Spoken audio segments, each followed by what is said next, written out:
warahmatullahi wabarakatuh. Salam sejahtera bagi kita semua.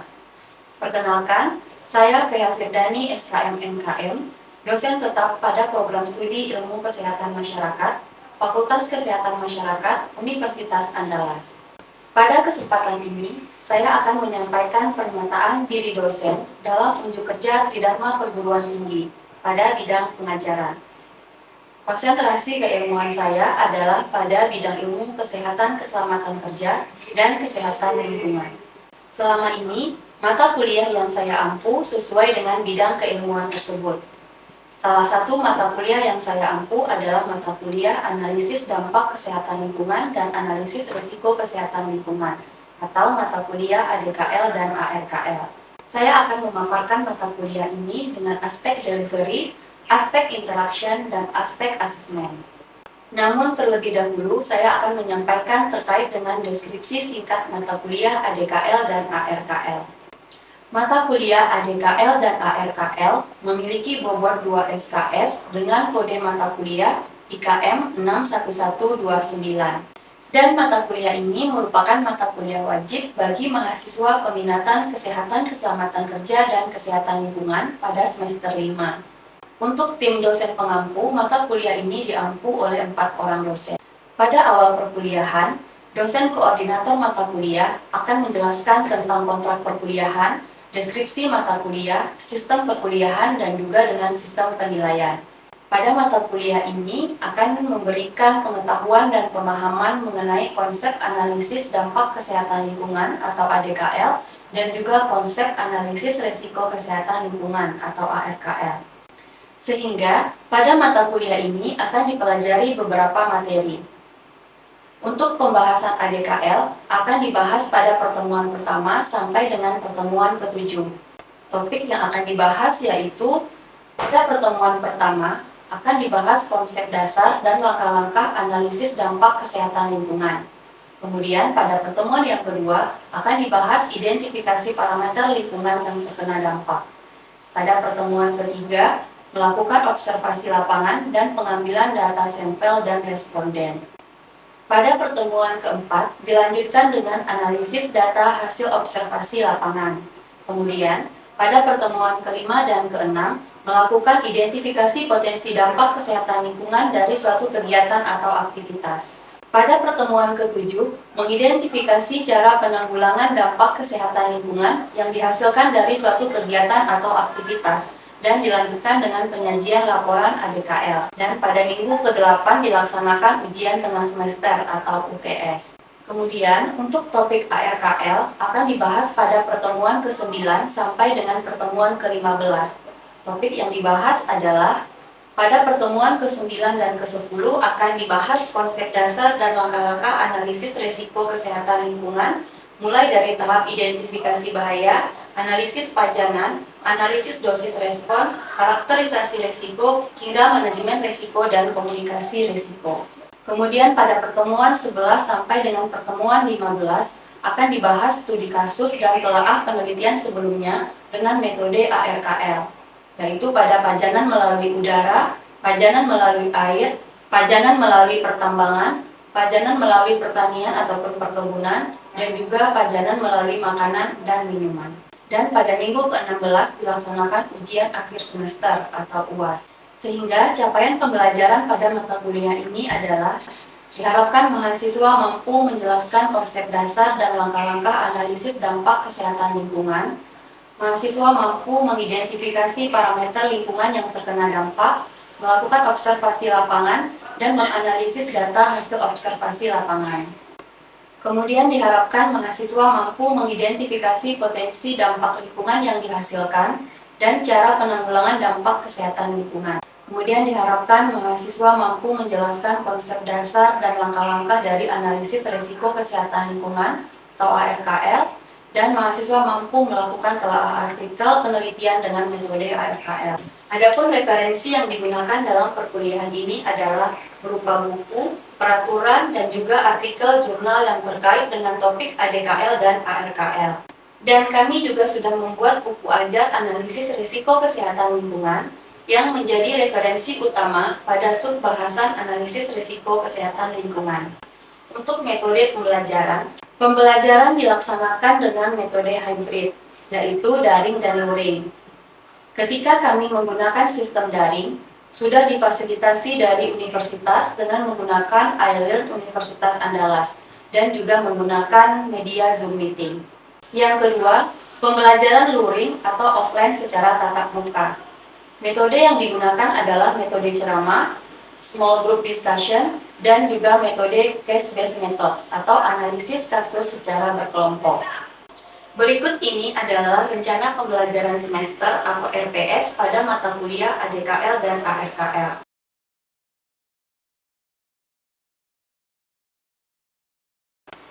Untuk teknik interaction atau bagaimana saya berinteraksi dengan mahasiswa, ada dua cara yang saya lakukan.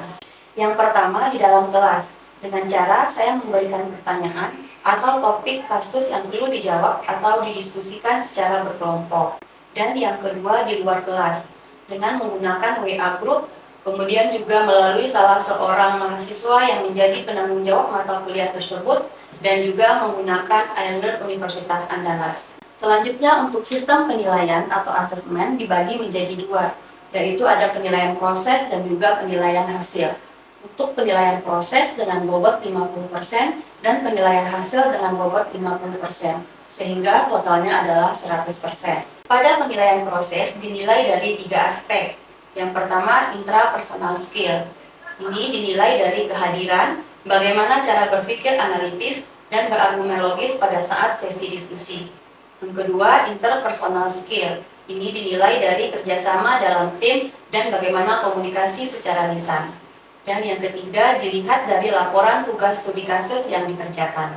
Dan pada penilaian hasil dilihat dari nilai UTS dengan bobot 25% dan dari nilai UAS dengan bobot 25%. Berikut ini adalah rubrik penilaian laporan dan presentasi studi kasus.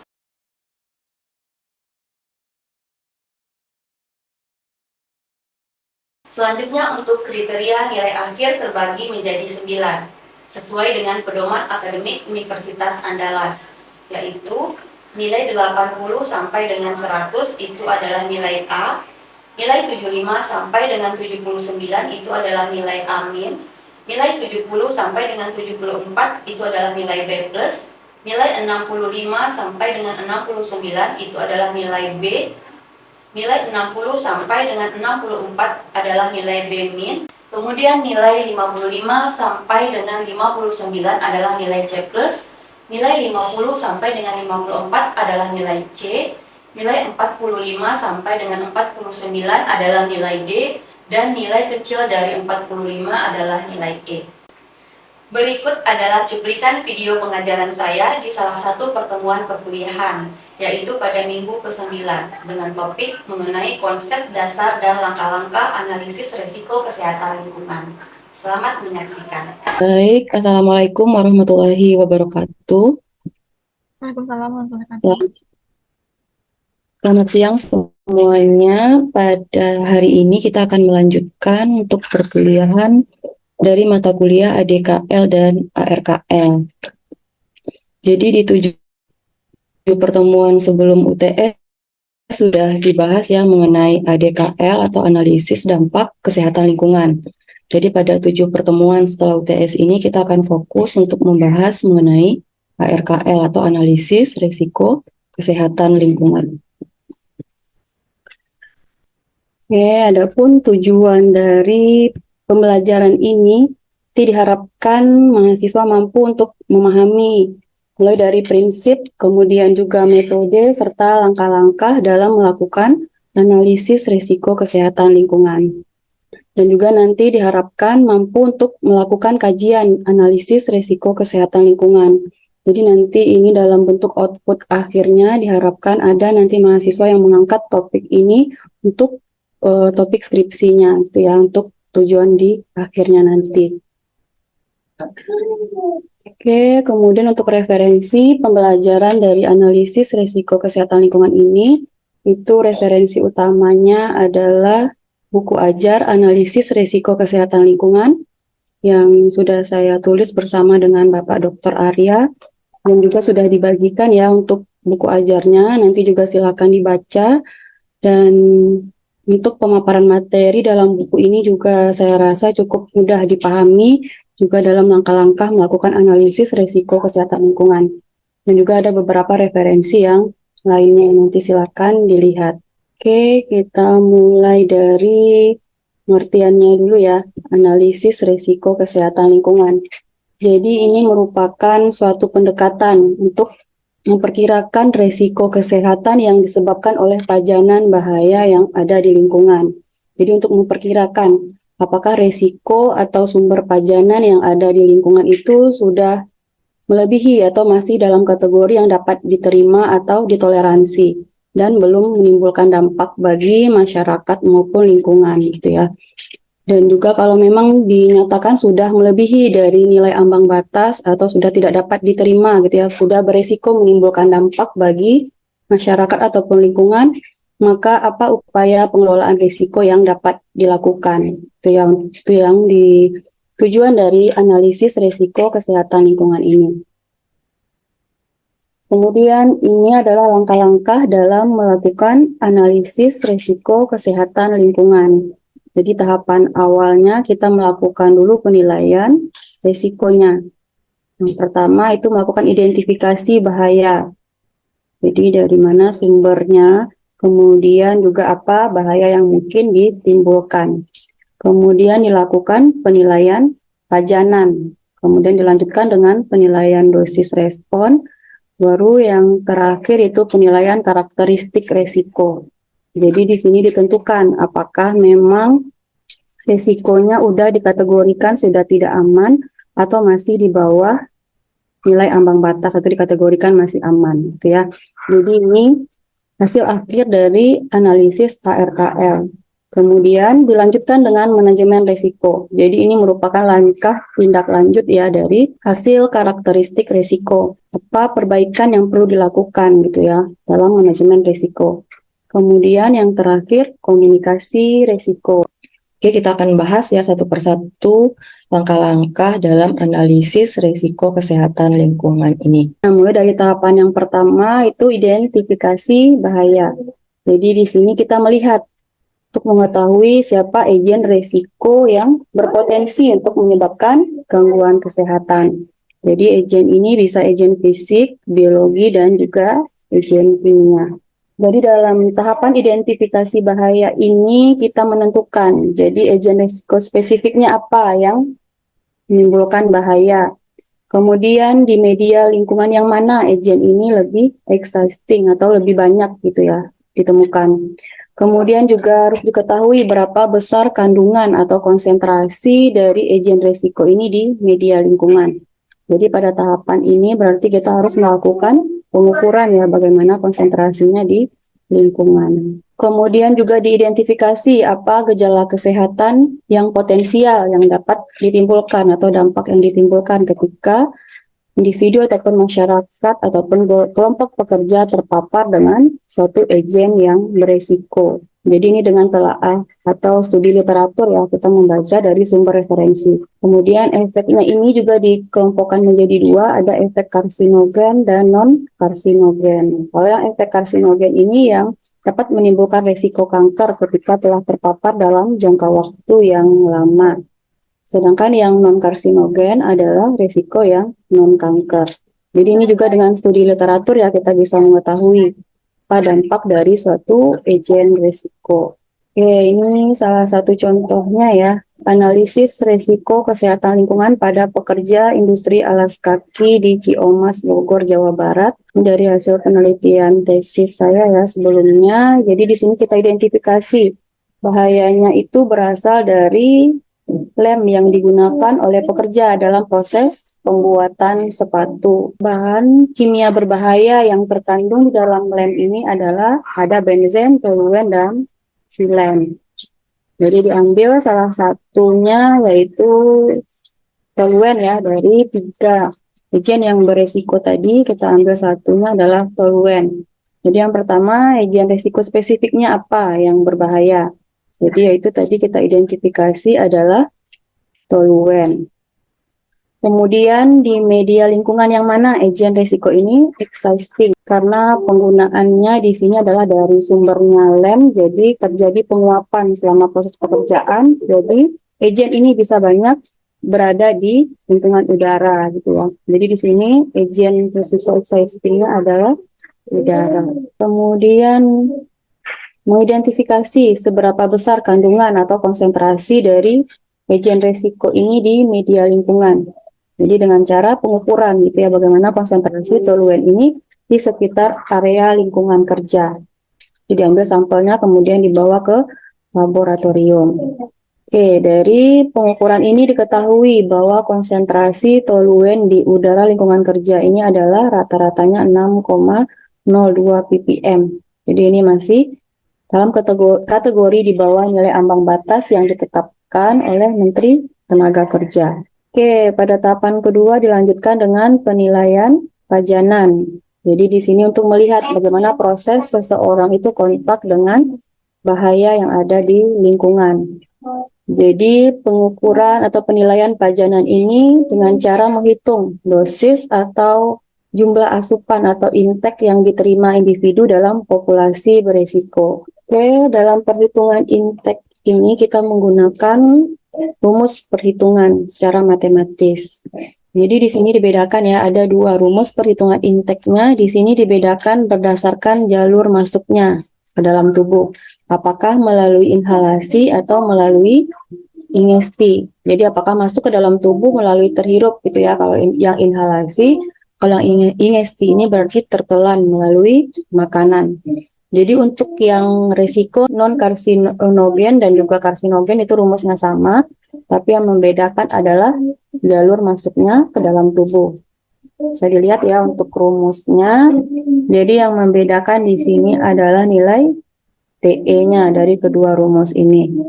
Karena nilai TE bisa dilihat ya, untuk keterangan rumusnya TE adalah waktu pajanan harian. Jadi berapa jam terpajan per hari. Jadi makanya itu yang membedakan rumus antara jalur pajanan masuk ke dalam tubuh. Nanti bisa dilihat ya untuk rumusnya. Juga yang harus diperhatikan adalah time average-nya atau periode waktu rata-rata. Ini sangat membedakan ya antara pajanan yang beresiko karsinogen dan non karsinogen. Kalau yang non karsinogen kita menggunakan waktunya adalah 30 tahun, sedangkan yang karsinogen itu waktu paparannya adalah 70 tahun yang digunakan. Oke, kemudian pada tahap ketiga yaitu penilaian dosis respon. Jadi di sini mengidentifikasi jenis dan besaran efek dari pajanan zat toksik. Jadi yang tadi sudah dijelaskan juga bahwa efeknya ada karsinogen dan non-karsinogen. Oke, jadi nilai RFD, RFC, dan juga SLEP vektor ini dilihat pada IRIS yang bisa diakses di sini ya, www.epa.gov/IRIS. Jadi di sini udah ketentuan. Jadi kita langsung mencari di sini sesuai dengan agen risiko apa yang kita butuhkan. Tapi belum semua juga untuk agen risiko ini ada tersedia di IRIS. Kalau memang belum tersedia, maka dihitung dengan diturunkan dari dosis eksperimental yang lain, seperti nilai Noel, Loel, dan yang lainnya. Tapi yang lebih mudahnya juga kita bisa mengambil dari referensi penelitian sebelumnya. Kalau misal agen risikonya sama nah gitu. Jadi kita cari penelitian sebelumnya yang dengan agen risiko yang sama dengan penelitian kita. Jadi kita melihat di sana berapa nilai RFD, RFC atau SLEP vektor yang digunakan. Yang penting juga harus dicantumkan dari mana sumber referensi bakunya yang diambil dari penelitian sebelumnya. Ya. Oke, kemudian ini juga yang harus diperhatikan. Jadi untuk satuan dosis referensi ini yang RFD itu kan miligram per kilogram per hari, sedangkan yang RFC itu miligram per meter kubik. Jadi ketika kita mau melihat pajanan di udara, kita harus menyamakan satuannya dulu gitu ya, karena perhitungan nilai intake-nya itu menggunakan satuan miligram kilogram per hari. Jadi otomatis ketika kita menghitung paparan di udara, kita harus menormalisasikan dulu menjadi satuan miligram kilogram per hari, yang tadinya adalah satuannya miligram per meter kubik. Oke, ini ya contoh dalam mengkonversikan nilai RFC-nya. Seperti yang tadi kita mau mengukur pajanan toluen gitu ya. Karena paparannya melalui udara, berarti yang kita ambil di irisnya adalah nilai RFC-nya. Jadi di sini diketahui nilai RFC-nya tadi 5 mg per meter kubik. Jadi kita harus mengkonversikannya dulu dalam satuan meter kubik per kilogram per hari. Karena nanti kita mengukur tingkat resikonya akan membandingkan gitu ya nilai intake dengan nilai RFC atau RFD-nya. Jadi dari data iris diketahui bahwa nilai RFC dari toluen adalah 5 mg per meter kubik. Jadi kita konversikan, jadi kita hitung. Jadi 5 mg per meter kubik dikali dengan laju inhalasinya 20 meter kubik per hari. Kemudian dibagi dengan nilai default berat badan dewasa yaitu 70 kg. Jadi didapatkan nilai RFC-nya adalah 1,43 meter kubik per kilogram per hari. Oke. Sudah 3 tahapan yang kita bahas. Yang pertama identifikasi bahaya, kemudian penilaian pajanannya, dan yang ketiga penilaian dosis responnya. Sebelum kita lanjutkan ke langkah yang keempat, apakah ada yang ingin ditanyakan dulu dari apa yang sudah Ibu paparkan sebelumnya? Apakah ada yang mau ditanyakan dulu? Oke, kalau tidak kita lanjut ya ke tahapan yang keempat. Oke, kemudian tahapan akhirnya adalah risk characterization atau penentuan tingkat resikonya. Jadi kita memperkirakan bagaimana resiko yang mungkin dapat ditimbulkan dari pajanan suatu agen resiko dengan membandingkan nilai intake-nya dengan dosis atau konsentrasi agen resiko tersebut. Jadi ini ya perhitungan untuk tingkat resiko yang non-karsinogen itu dinyatakan dalam bentuk notasi risk question atau RQ. Jadi ini perhitungan tingkat resiko untuk non-karsinogen. Jadi dengan menghitung nilai risk question-nya. Jadi dengan rumus intake dibagi dengan nilai RFC atau RFD. Di sini ya. Jadi perhitungan penilaian intake tadi didapatkan nanti hasilnya dengan satuan meter kubik per kilogram per hari dibagi dengan nilai RFC atau RFD. Untuk hasil akhirnya untuk risk question ini dinyatakan aman dan tidak aman. Jadi dikatakan kategorikan masih aman ketika perhitungan nilai RQ-nya didapatkan masih di bawah kecil sama dengan 1. Itu masih dikategorikan aman.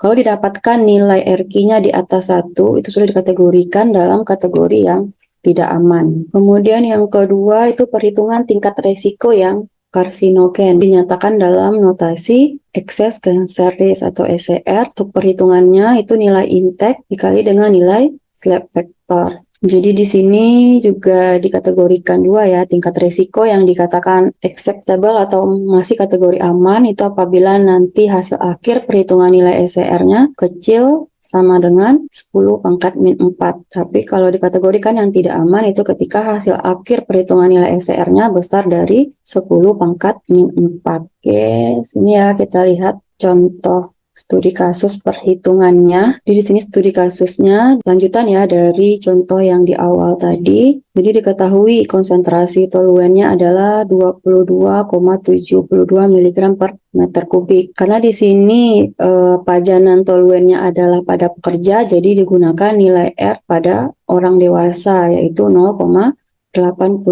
meter kubik per jam. Kemudian waktu pajanan harian, berarti di sini diidentifikasi berapa lama pekerja dalam 1 hari. Jadi diketahui bahwa pekerja ini rata-rata bekerja selama 9 jam dalam 1 hari. Kemudian data frekuensi pajanan. Jadi berapa lama pekerja bekerja dalam waktu 1 minggu gitu ya. Kemudian dihitung dalam 1 tahunnya berapa. Jadi diketahui bahwa pekerja bekerja dalam 1 minggu itu selama 6 hari. Kemudian dikali dengan berapa minggu dalam 1 tahun, yaitu 52 minggu. Jadi dikategorikan frekuensi pajanannya adalah 312 hari dalam 1 tahun. Jadi di sini kita melakukan perhitungan lagi gitu ya.